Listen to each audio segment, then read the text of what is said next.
Pang-araw-araw na mga salita ng Diyos. Ang mga pag-aari ng Diyos at pagiging Diyos, ang kakanyahan ng Diyos, ang kanyang disposisyon.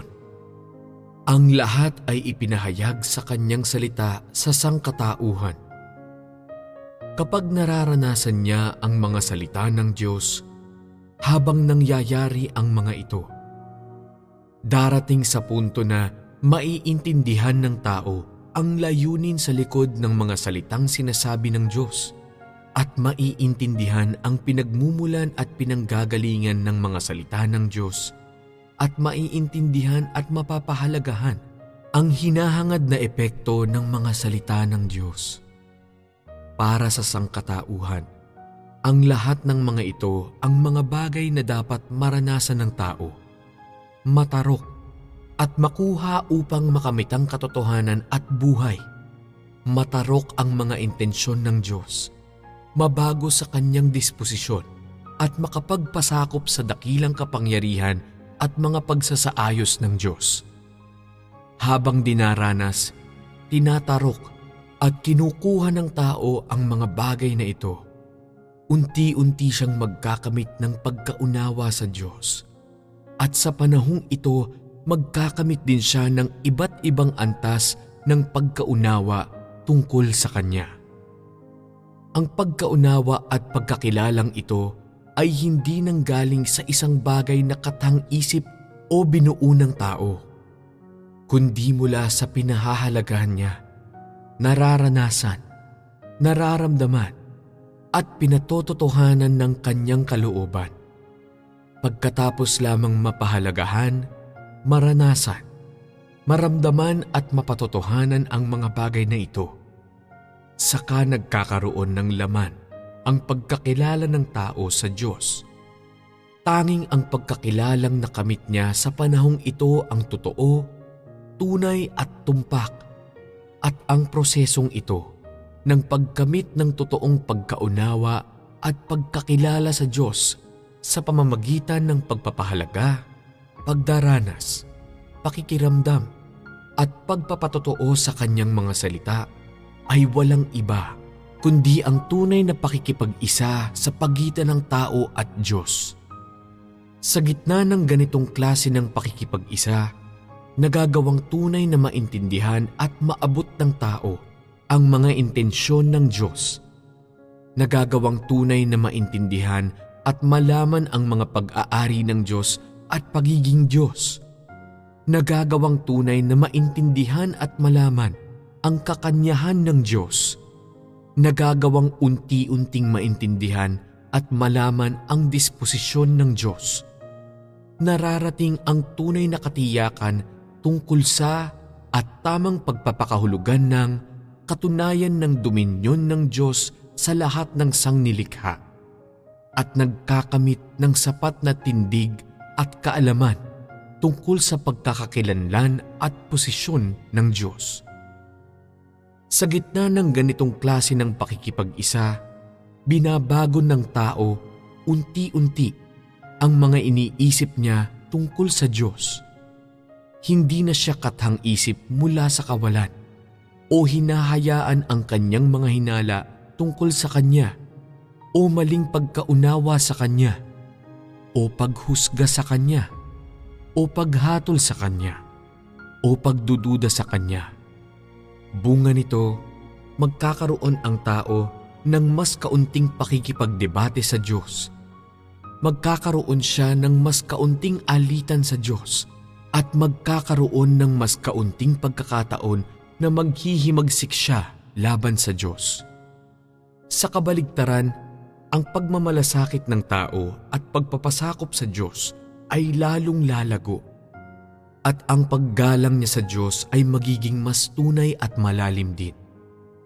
Sa gitna ng ganitong klaseng pakikipag-isa, hindi lamang makakamit ng tao ang pagkakaloob ng katotohanan at ang bautismo ng buhay, kundi kasabay nito makakamit din niya ang tunay na pagkakilala sa Diyos.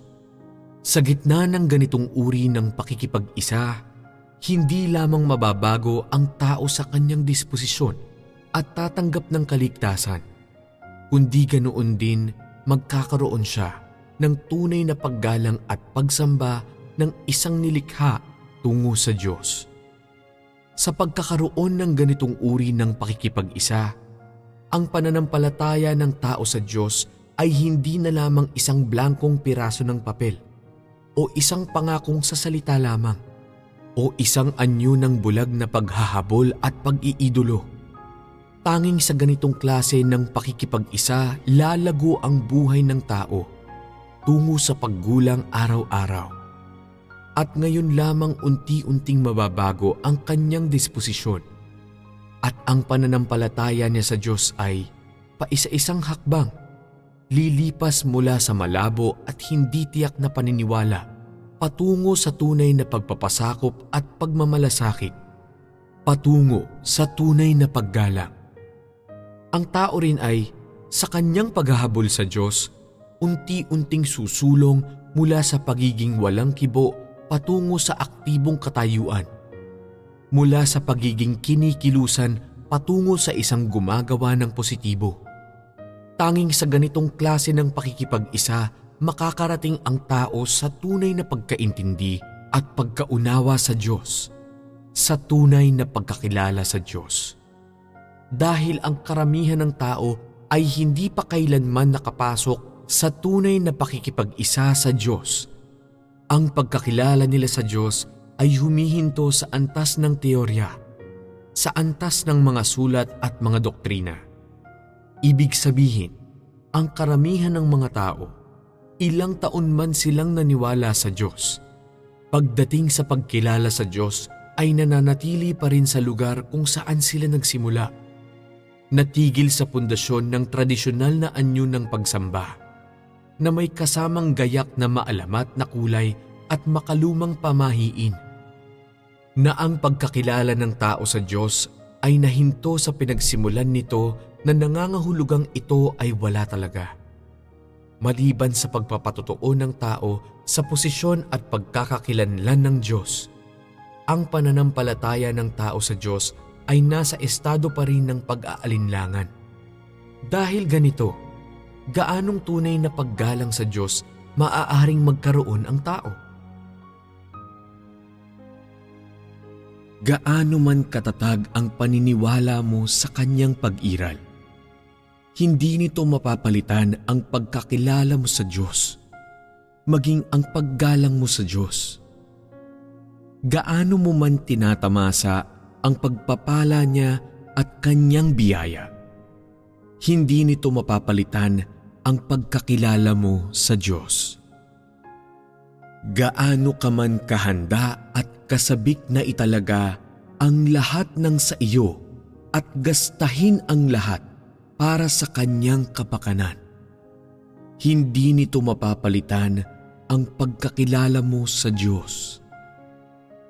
Marahil naging napakapamilyar na sa iyo ng mga salitang sinabi niya, o kabisado mo pa nga at kaya mong bigkasin pabaligtad, pero hindi nito mapapalitan ang pagkakilala mo sa Diyos.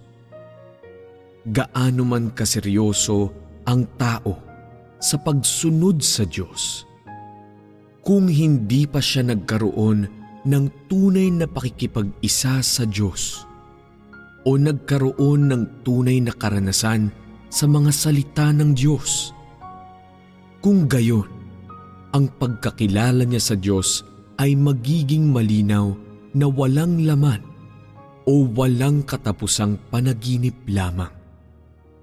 Kahit na nakabunggu ang balikat mo pa ang Diyos ng panandalian o nakaharap siya, ang pagkakilala mo sa Diyos ay magiging wala pa rin. At ang paggalang mo sa Diyos ay hindi hihigit sa hungkag na katawagan o isang mithiin.